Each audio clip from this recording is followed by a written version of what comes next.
Before we get started, there are 2 discs, 3 documentaries in total that may make the documentary entities, which is almost finished, by the way, make a whole lot more sense.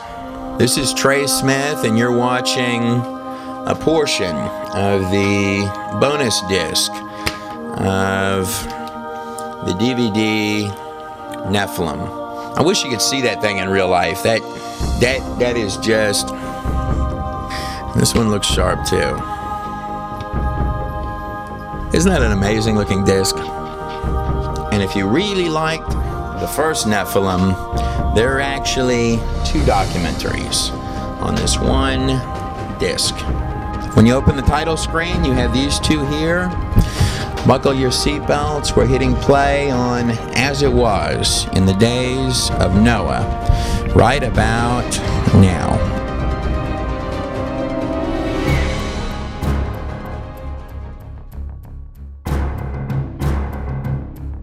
Matthew 24, beginning in verse 3. Now as he sat on the Mount of Olives, the disciples came to him privately, saying, "Tell us, Master, when will these things be? And what will be the sign of your coming and the end of the age?" And Jesus answered them and said, "Take heed that no one deceives you. For many will come in my name, saying that I am the Christ." Well, God, I guess you're my best friend, being as I invented you. You believe in God's promise? Sure, I believe in myself. Why wouldn't I? Which one? Are you Jesus Christ? Which Jesus? There's all kinds of Jesuses. There's a black Jesus down in Florida. He's having a good time. There's a Mexican Jesus in Mexico. I mean, there's all kinds of... There's a Jewish Jesus. I mean, Jesus, you know.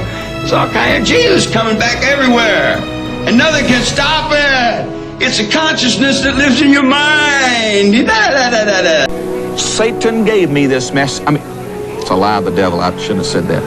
And will deceive many, and you will hear of wars and rumors of wars. See that your hearts are not troubled.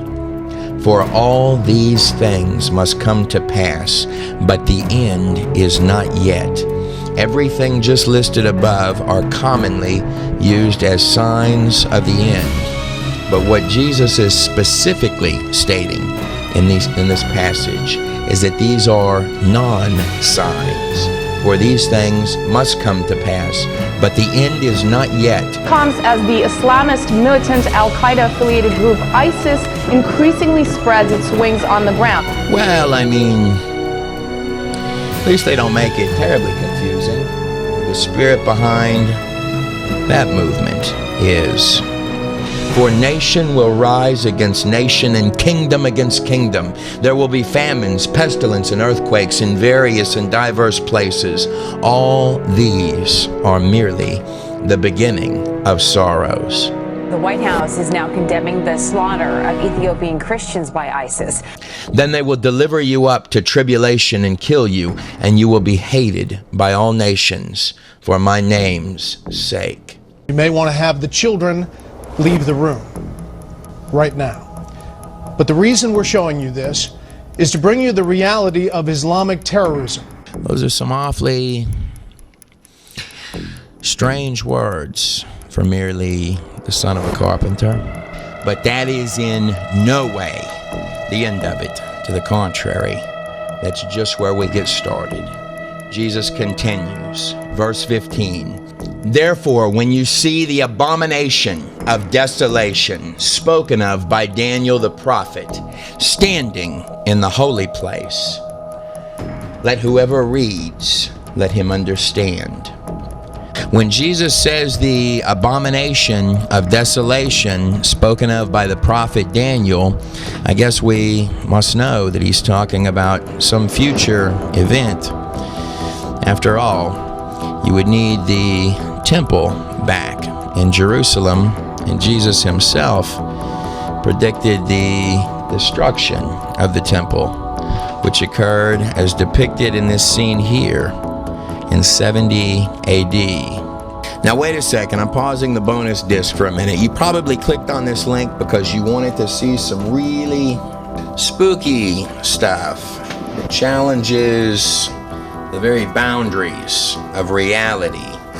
Like this clip here, filmed at a UFO summonsing event in Los Angeles. And it's not just dimensional stuff, shadow people, alien summonsing, which is strangely similar to demon summonsing, but also the biological stuff is not limited to just elongated skulls that are missing the suture lines. Doesn't take much research before lots of high strangeness begins to crawl its way forth from the ancient world, where this pulsating little man-looking thing, seeming to almost step right through into reality itself. You can see his little leggies there. It almost looks like he's got arms.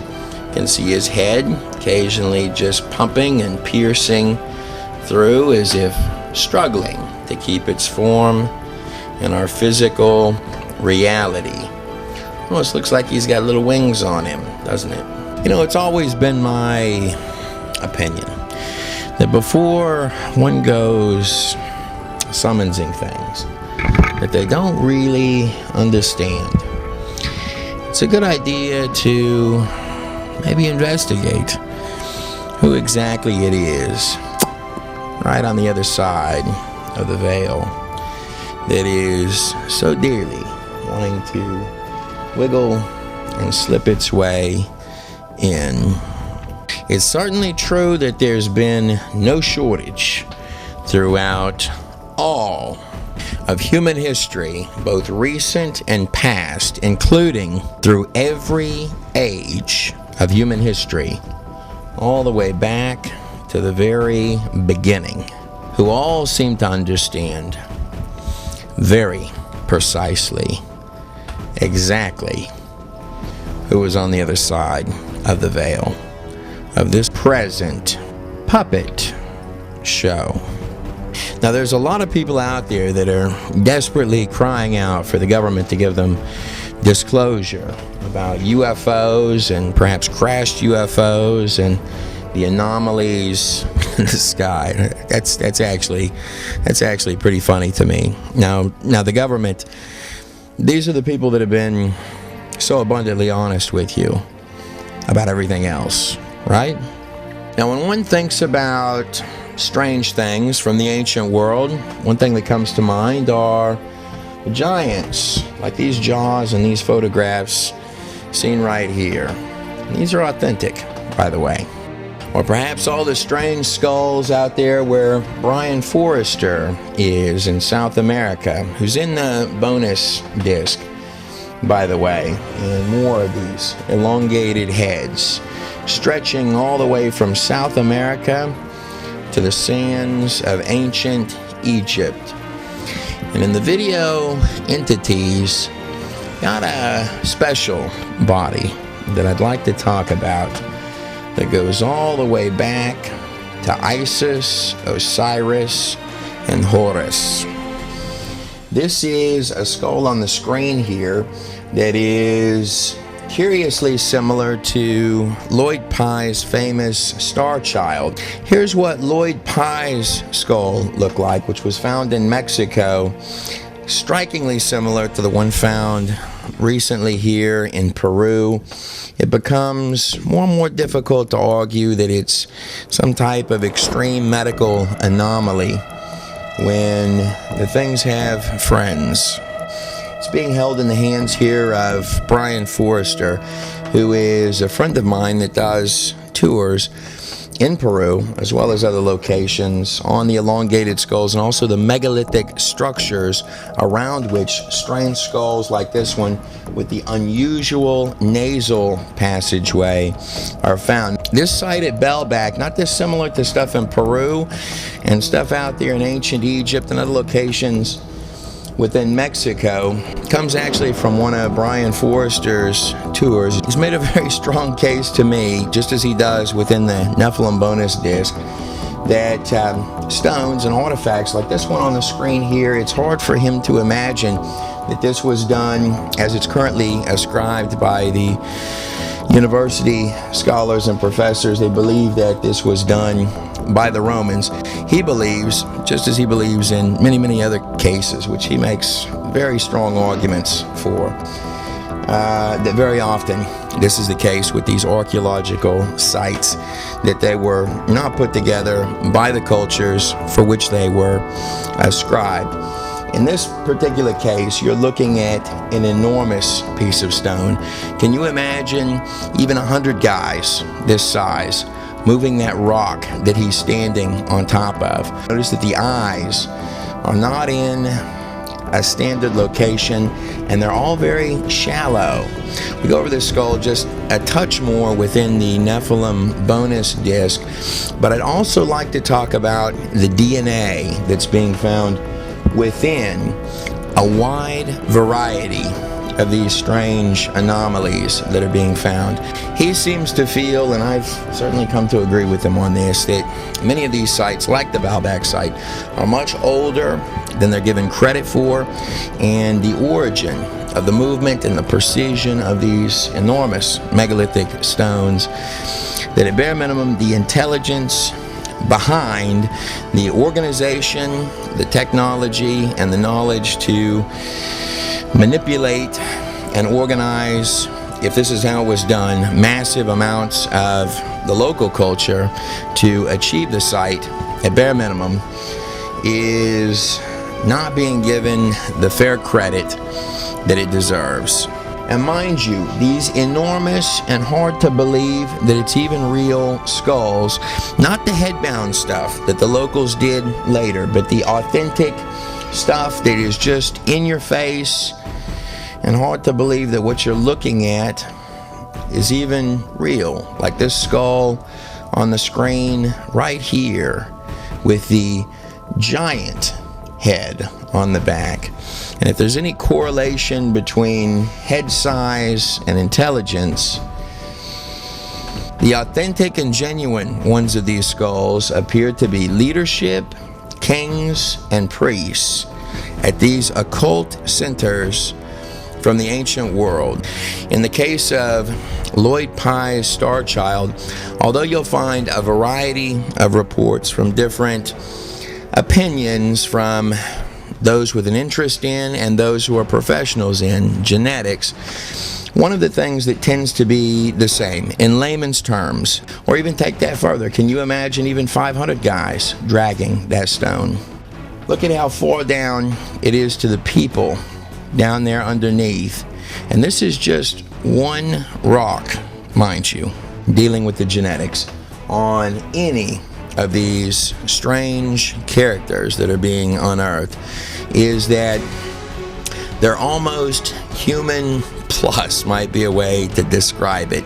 Now, from a genetic perspective, you're looking at individual structures in the DNA that are from the local culture with a little something added in there to the mix. Sites like this one here at Baalbek, what you've got is you've got an ancient occult culture of some type, whichever one you wanted to argue that it was, where the Romans came in later at this particular site and they built on top of the site. Now, the Romans also used this site for occult practices to the god Jupiter, which is the same thing as the god Baal or Beelzebub or the devil.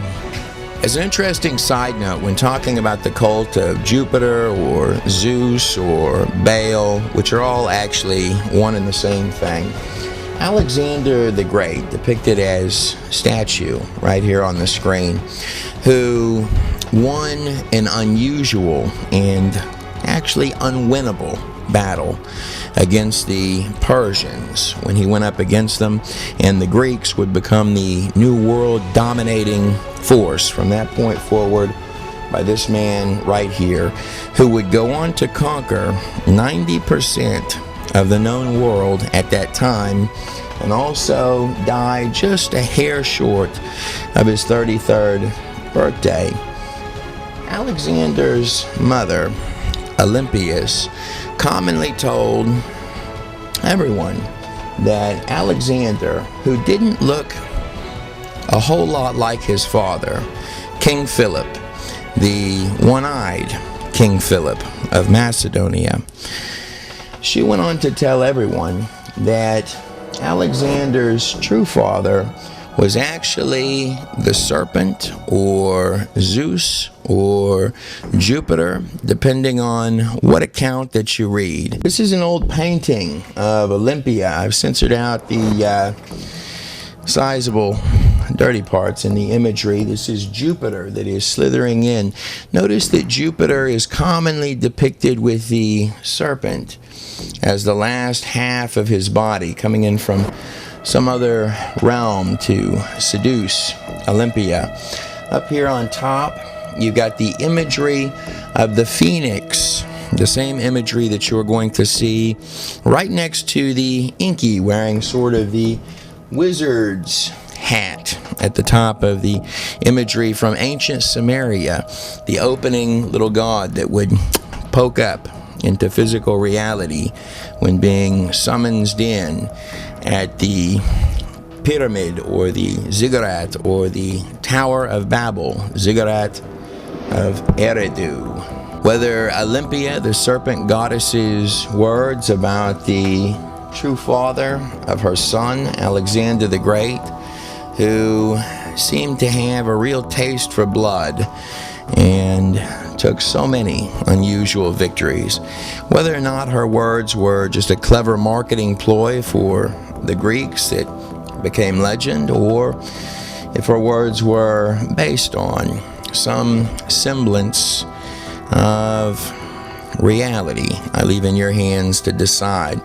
Nonetheless, I find the legend behind Alexander the Great noteworthy.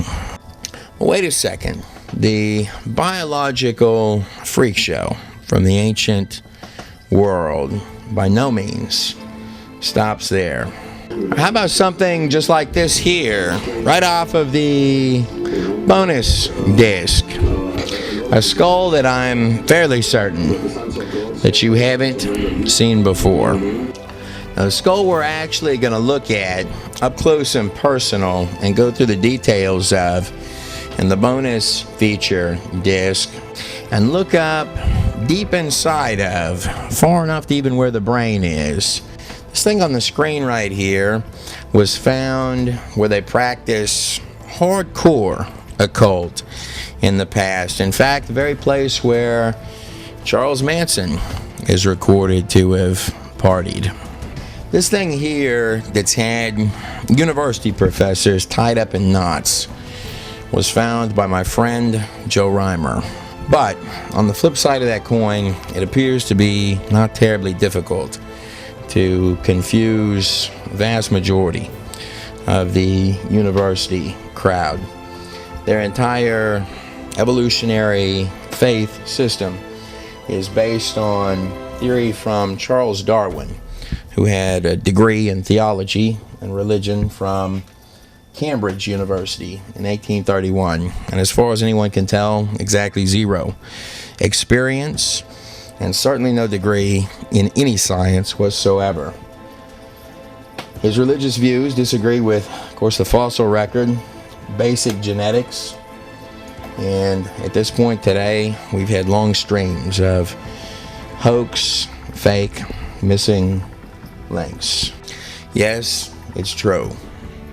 They claim that this thing on the screen is real. There are no monkey men that have been found to date.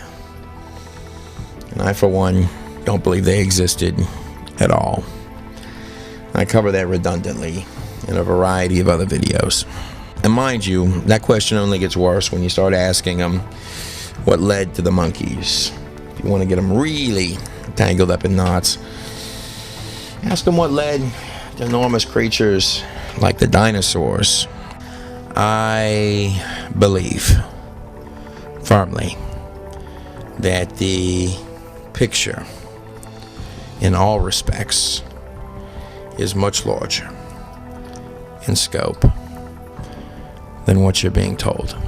the entire universe, no matter how they draw it, from one week to the next, at its base fabric level, behaves absolutely identically, not just to an intelligent construct that is produced from a much larger source, but more than that, every particle within this place behaves like a subset of a much larger and far more complex reality.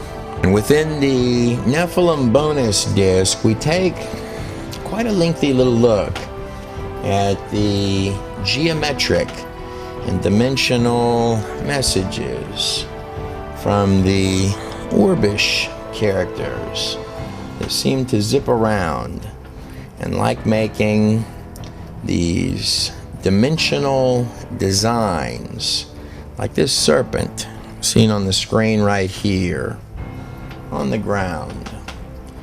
I've got a few opinions on what exactly their drawings and their graffiti in the cow fields might mean. And within entities, I'd like to take a look at the larger scope in a way that I haven't done on video before. Here's, in a sense, the short summary version of this. When one takes the actual records that we have in this place, like the pages of Genesis, the book of origins, the book of genes these are some of the most attacked pages in the entire Torah. I don't believe for one human heartbeat that that's accidental. Also taking into consideration other texts that also seem to pierce to the other side of the global flood, which is covered by every single, save not one, culture on the entire earth. I'm going to be humbly submitting to your hands within both of these videos the reasons why I take texts like the Book of Enoch extremely seriously. Also addressing some of the issues that have been raised about the Book of Enoch. This particular section of text right here, you're getting the actual origin of demons. Then taking into actual account the data from our sciences. Notice I use the word data, not what they tell you that the data means, but actually putting it in your hand so you can look at. And I had this strange feeling that your interpretation of the data could actually turn out to be, I don't know, different than theirs in a large variety of respects. Taking also into account the occult texts, particularly the two oldest texts, and precisely what those cultures are stating. Plugging in, of course, the actual artifacts that we find in bulk and mass, along with their megalithic temples and the writings, which in many cases they're not just telling you these stories, which all come together like a glove all across the globe, but in many cases they're actually attempting to draw it for you.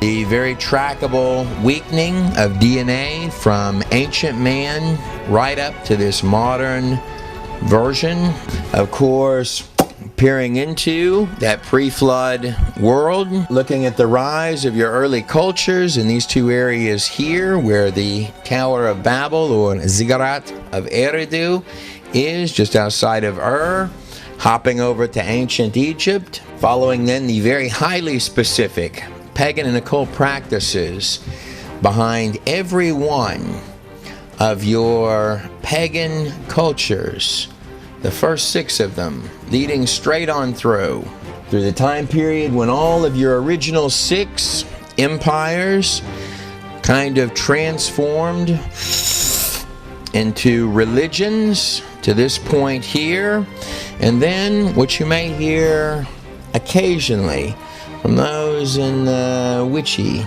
groups when they use terms like an ancient hope, arriving finally at your empire that lasts only a short spans, the technological Tower of Babel. There are a lot of speculations floating loose on when events from the pages of Revelation start. Yeah, that may be the wrong question. Yeah, from my view, I'm pretty certain that I could demonstrate to you. You're already living in it. And of course, the large-scale ideas being implemented one at a time through your opening 6 early cultures are going to match identically with 6 of the largest, most critical teachings of what you're finding the fallen angels teaching prior to the flood. As if somebody is filling out a little checkbox, making it all the way to the false finish line. And the astounding thing about all of this is not the coming history written in advance that hasn't actually occurred yet, but the literal thousands of prophecies about both world history and also the suffering servant, sacrifice, and the returning king, which thousands of them dealing with world history have actually precisely been fulfilled to date. There's a lot being discussed there. Some of what I just went over, a lot of it is in those 2 bonus discs that are on in those 2 bonus documentaries that are on the bonus DVD. And quite a wealth of it is being precisely covered, including the science stuff, which will all fit together with the archaeology, your records. It will all come together like a perfect weavework that lights up like a bulb. That decision I lay humbly in your hands, and I make one request with all of my stuff, and that's that you not take my word on any of it. I'm merely providing you the data so that you can investigate it within your own heart for yourself. That being stated, there's a part of one of the 2 Nephilim bonus documentaries that I'd like to play you a clip of right now that's important to me. It'd be up for public view.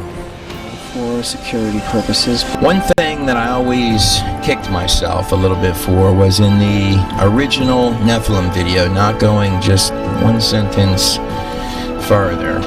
Nonetheless, all things, I guess, happen for a reason.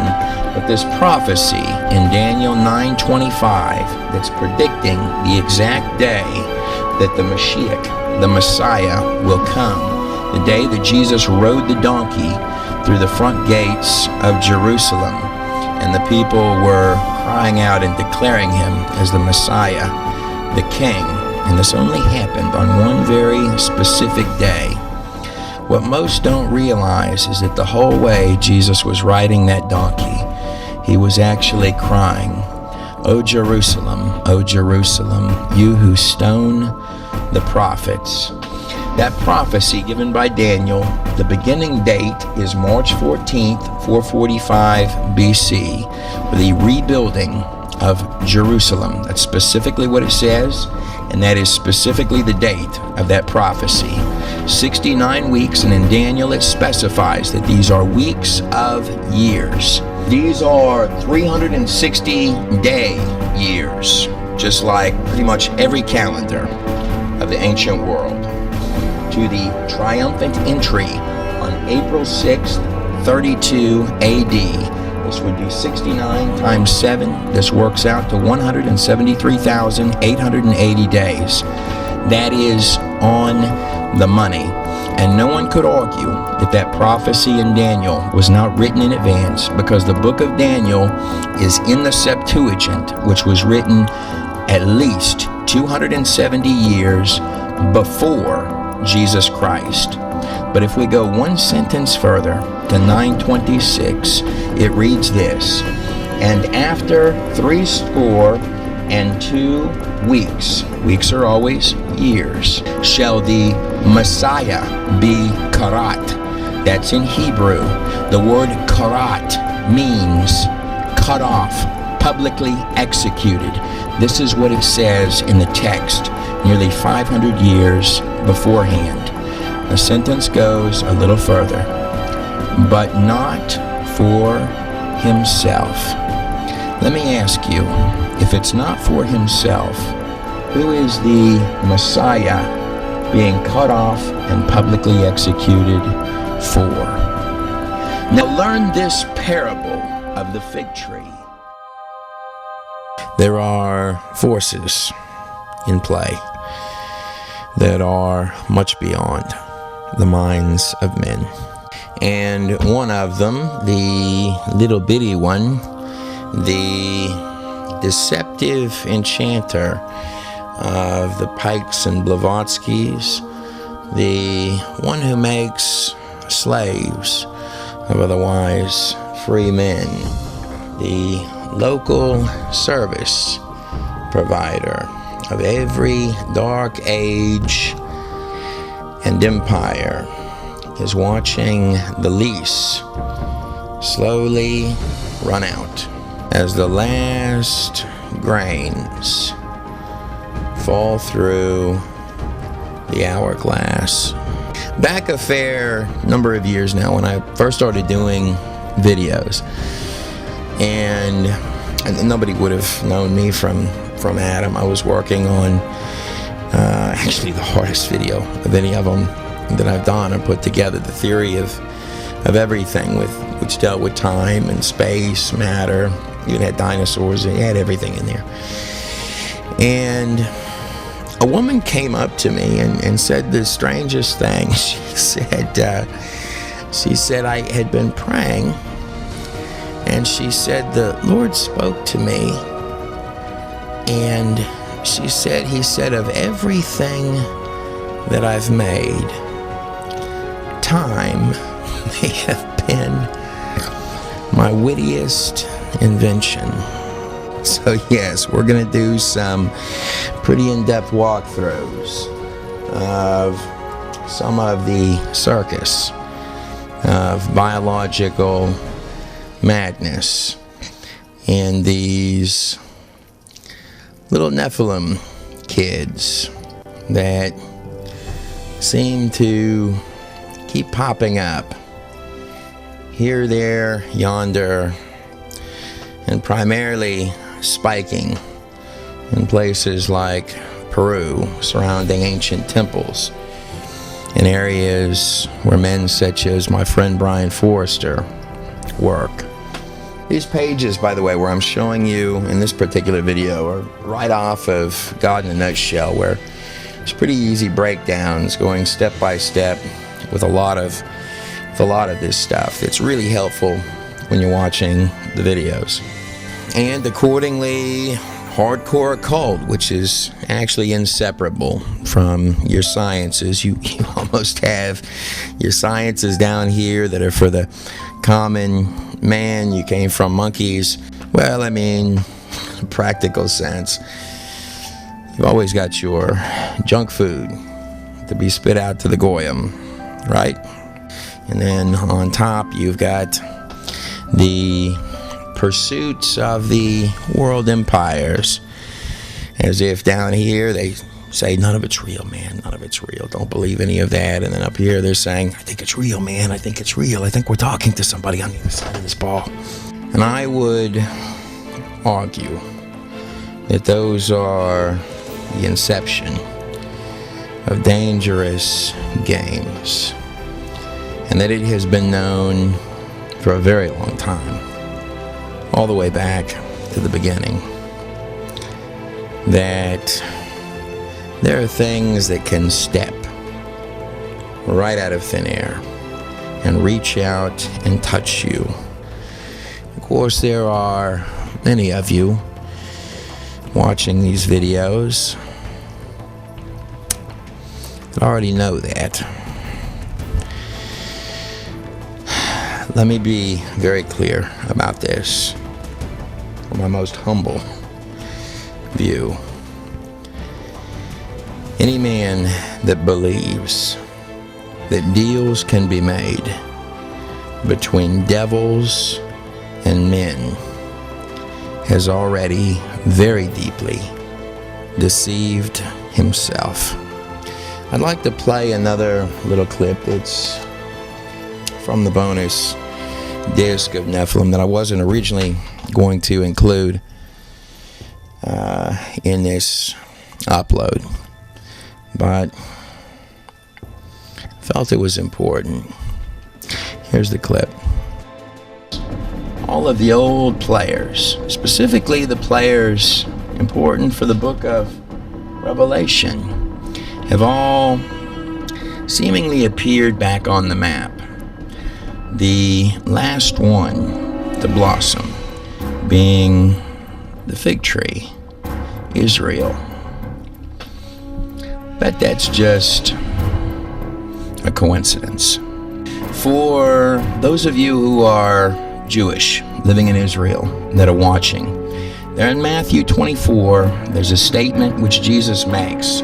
Those who are living in Judea, when you see the abomination of desolation, flee into the desert, specifically the mountains, that direction, the direction that stuff is. Let me interpret that passage for you.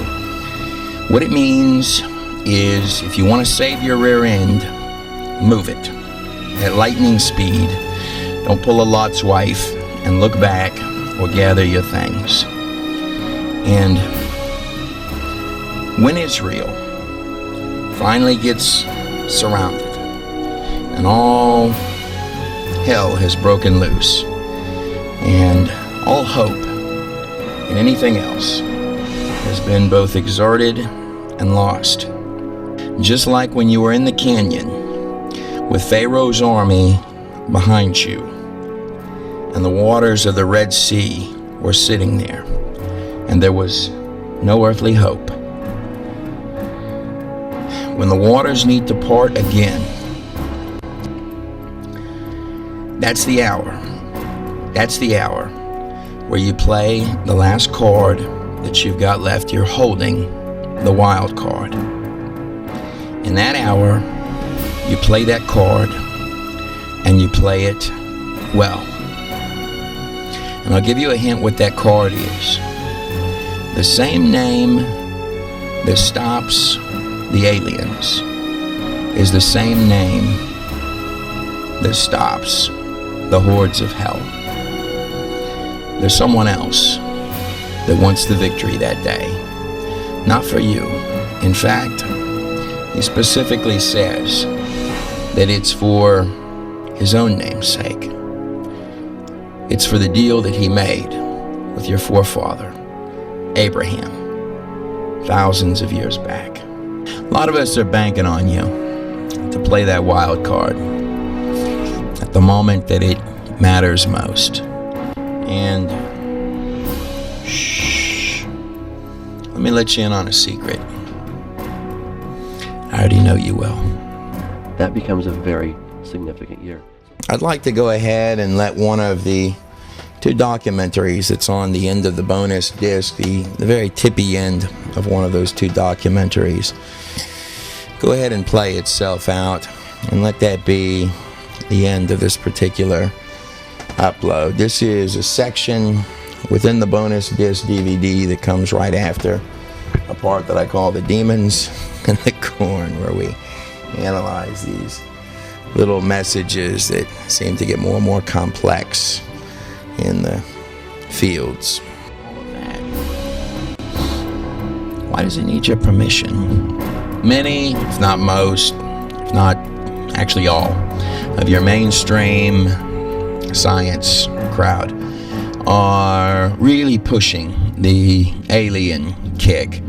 This would even include atheist speakers like Richard Dawkins, who recently stated that as DNA looks like information, I'm paraphrasing, that maybe aliens did it.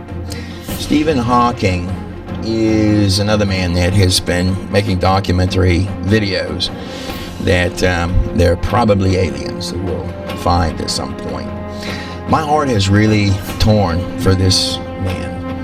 On a number of occasions, I've been brought to my knees crying because of him. A lot of his popularity circles around the fact that he says that there is no God. I find symbolism interesting. Stephen is paralyzed in his entire body except for his eye. And he uses this eye, a machine attached to this eye. He uses the last muscle that he's got left to say that there is no God. Each free to believe what we want. And it's my view that the simplest explanation is, there is no God. No one created the universe, and no one directs our fate. This leads me to a profound realization. There is probably no heaven, and no afterlife either. We have this one life to appreciate the grand design of the universe. And for that, I am extremely grateful. Stephen has been a large supporter of the Big Bang Theory. I'm not personally a big fan of it. The Big Bang Theory got its name from physicist and mathematician Fred Hoyle, who coined the term Big Bang because he thought it was a big joke. The actual name of the theory comes from someone making fun of it. In the beginning, there was nothing, then it exploded. It's a tough pill to swallow. The Big Bang is actually based on or requires what's called the nebula hypothesis, or the evolution of the solar systems. This was come up with by Emanuel Swedenborg in the 1600s. Without the nebula hypothesis, the evolution of the solar systems, the Big Bang doesn't exist. It doesn't work. Emanuel Swedenborg told everyone that he got the nebula hypothesis theory during a seance that he did, that the entities, that the angels told him this theory. Back then, that kind of thing was fashionable. That being stated, what I've been telling the science community for quite some time, to properly test the Big Bang Theory and those foundations, at least from my view, what they're going to need to do is find a witch, throw her in the river, and see whether or not she sinks or floats. Stephen had a variety of theories concerning black holes, which during the Black Hole Wars were disproven, or at least largely disproven, by Dr. Susskind, who, funny enough, disproved Hawking's black hole theories using a toilet bowl flushing as his demonstration material for Hawking's theories. Stephen went out and placed bets at one point. This was actually hard for me to believe. He placed bets at one point with university professors that the Higgs boson, nicknamed the God particle, didn't exist. Maybe he just didn't like the name. I'm not sure. Of course, they discovered the God particle, the Higgs boson, later. He had to give a few apologies for that, and pay a few debts. And then after that, Stephen said that he wanted to boycott Israel. Now, here's the funny thing about this. It's not really funny, but from my view, the chair, the apparatus that's keeping him alive,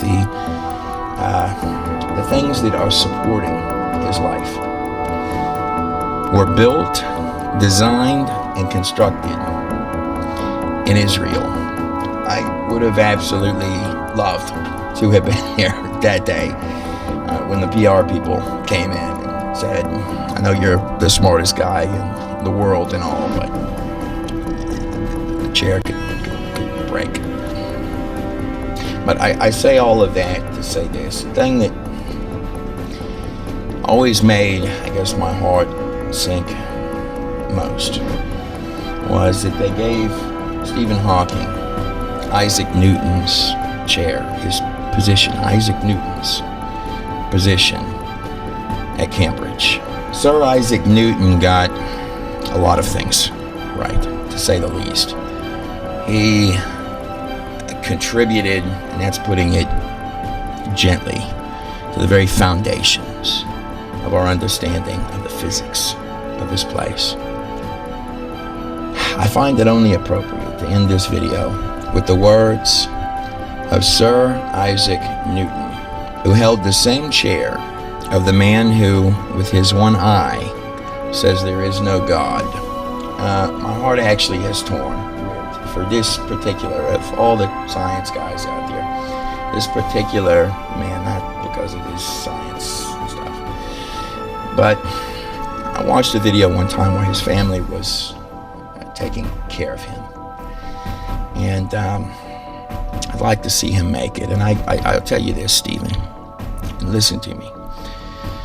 I'm not here to dog on you, but let me phrase it like this.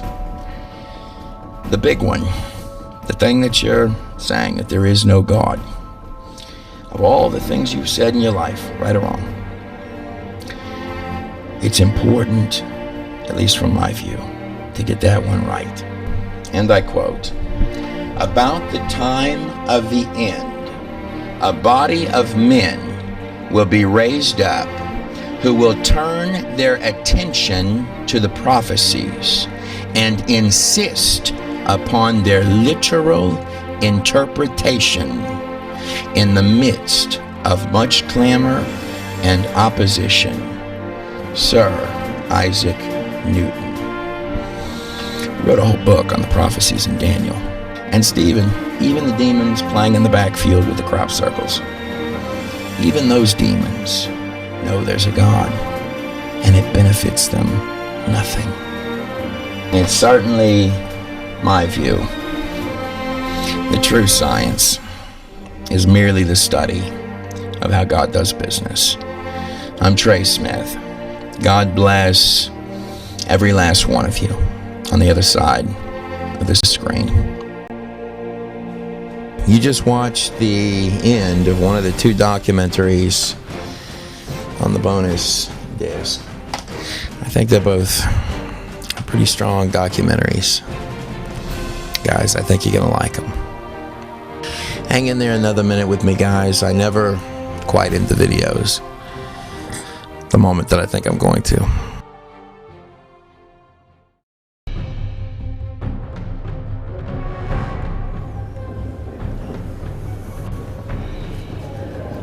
Make sure you record the whole body on all of these.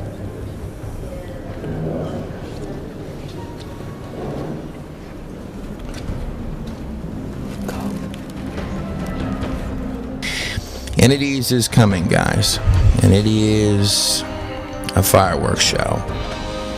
It'll probably be the very, very tippy end of July. That's what I'm trying to get to happen. But there is a lot there. It is almost finished. And that's been a long time coming. He moves his tail like a cedar. Some Bible footnotes. This is my friend John in reference to it. Also, Jurassic is coming, where we're going to go over the actual carbon dating of dinosaur bones, like it is depicted here. Every single unfossilized dinosaur bone, and most dinosaur bones are unfossilized. In fact, the norm is for them to contain soft tissue or original biological material from dinosaurs. Every one of these dinosaurs was teeming rich with carbon-14. And these are multiplicities of different types of dinosaurs.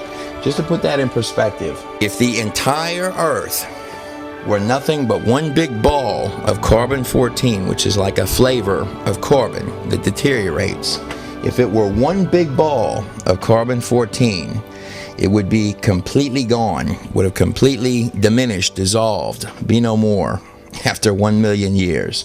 And it's not just dinosaurs that contain it. You've got carbon-14 in all oil deposits, all coal deposits, all diamonds contain, every one of them tested so far contains carbon-14. Long story short, a dinosaur bone is much smaller than the entire Earth.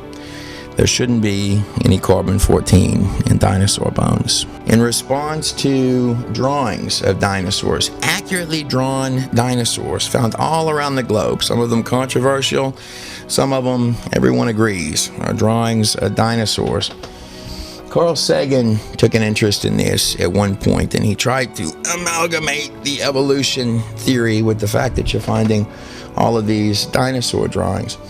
And this was a statement that he made to that effect. He said they are fossil memories of the time of the dinosaurs. So these are memories that the people had from the time of the dinosaurs that have come down to us through a general mammalian memory inherited from the early mammals, our ancestors. These are memories from 65 million years ago that the people were drawing on stone. I love Carl Sagan. On this particular one, I'm going to have to respectfully disagree. I believe that the people were drawing these images on rocks just like they were drawing birds, bears, elks, and other animals because they were drawing things that they actually saw. And also there have been claims floating loose that dino DNA, blood vessels, blood cells, blood tissue, all of these different things can actually last for millions of years while sweating in the hot sun and loose rocks. We're going to demonstrate within this video that not only is that so far from possible reality, that even suggesting it is a little bit strange. The documentary Jurassic, which goes over a wide variety of things, will be out. We're shooting for June. I think we're pushing that. It will probably be out more like July 4th or right in that ball frame. I think you're going to really like what's in store in the Jurassic video.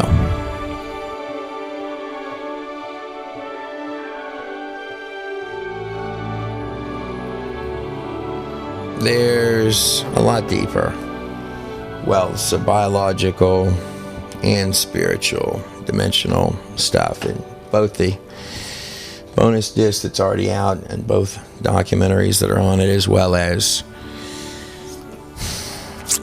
an intensive and precise amount in the documentary entities, which is at this point today yet to come. And just like the two discs for Noah, where you've got disc 1 and disc 2,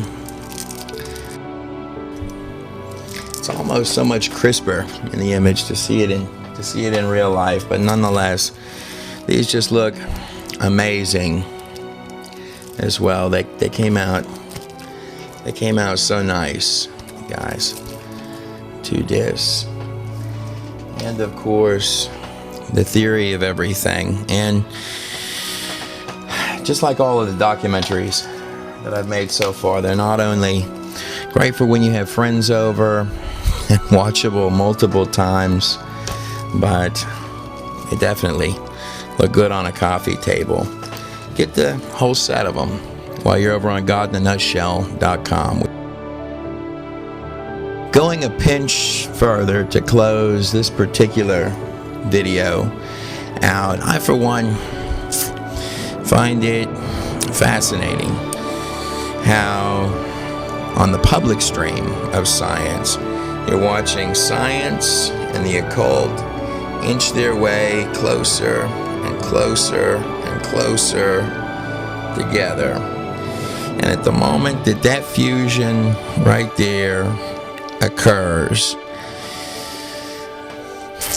might be time to buckle your seatbelts.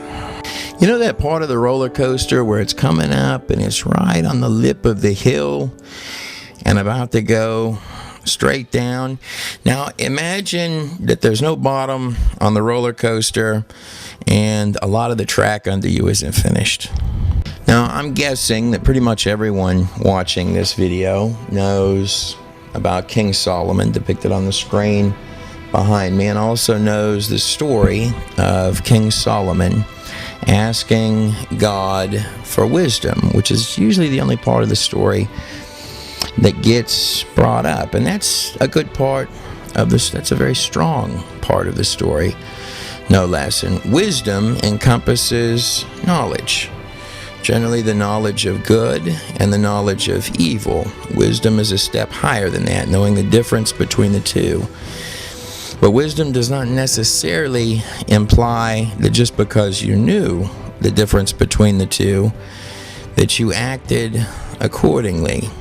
In fact, taking that about 5 steps further, wisdom is a thing to be handled like fire, with the utmost of care. The more I come to learn about God himself, the more that I realize that he redundantly demonstrates within his text that there is, shall we say, a higher bar of responsibility put on the man out front the temple than there is on the man out back in the bush.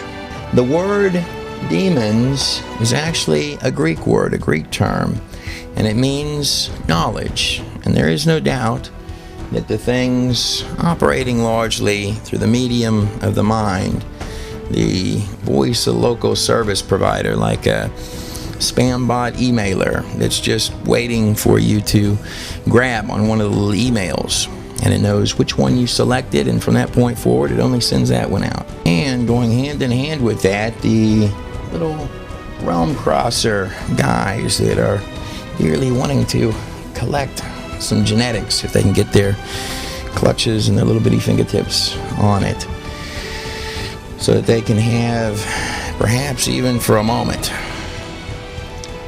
maybe a body of their own. And considering their, shall we call it, predicament, I can't say that I blame them. The sales pitch has always got some kind of little trinket or carrot on a stick to put right out in front of mankind and dank. Well, there's got to be a carrot on a stick, because if you could see what you were dealing with eye to eye, you would run so far from it that to run any farther would actually be coming back. I'm not saying that to be harsh. That's the only way the thing knows to get relief. In the case of Solomon, he hit his knees and he asked God for wisdom. And because of who Solomon's father was, King David, a man who stood up to a giant in the name of the Father of all that is, was, or remains to come, in benefit of that man, God granted Solomon's request for wisdom. But here's the thing that often gets forgotten, is that before David died and Solomon took the throne, David told Solomon, he said, when you become king, ask God for 2 things. King David told his son to first ask for a heart after God, and to second ask for wisdom. But when Solomon got the empire, he forgot about that heart after God business, and he just asked for the wisdom, and he got all of the trappings that always come with knowledge, whether it's good or evil knowledge. But evil will only ever last a time, and then it has its price. In Solomon's case, he invited in all sorts of foreign wives because it seemed like a great idea at the time. And then the mess began, where they began asking him to sacrifice to their foreign gods, the demons. Please, Solomon, just put a little incense on the fire for our gods. Please, Solomon, just make a little room inside your life for the devil. Please, Solomon, just give Satan a little bit of space within your empire. In the end, he would have given every ounce every speck of gold and everything that he had back. And he cried out as much, "Vanities, vanities." If he could merely go back in time and change that one request. It's not just that there were only 2 trees back in that garden, and we were even told which one was the wrong one to pick in advance. But I would argue that through all of this, that God himself has been mopping up our mess and cleaning up our crises through every stumbly, stupid footstep that we've made the entire time, and giving us get out of jail free cards at his own expense this entire time. I'm Trey Smith, and I pray that wisdom not only fill and flood your mind and be beneath every footstep on your path of this journey. But one step further than that is the request that you'll have to make yourself. And if you listen to my story about Solomon, you already know what that request is.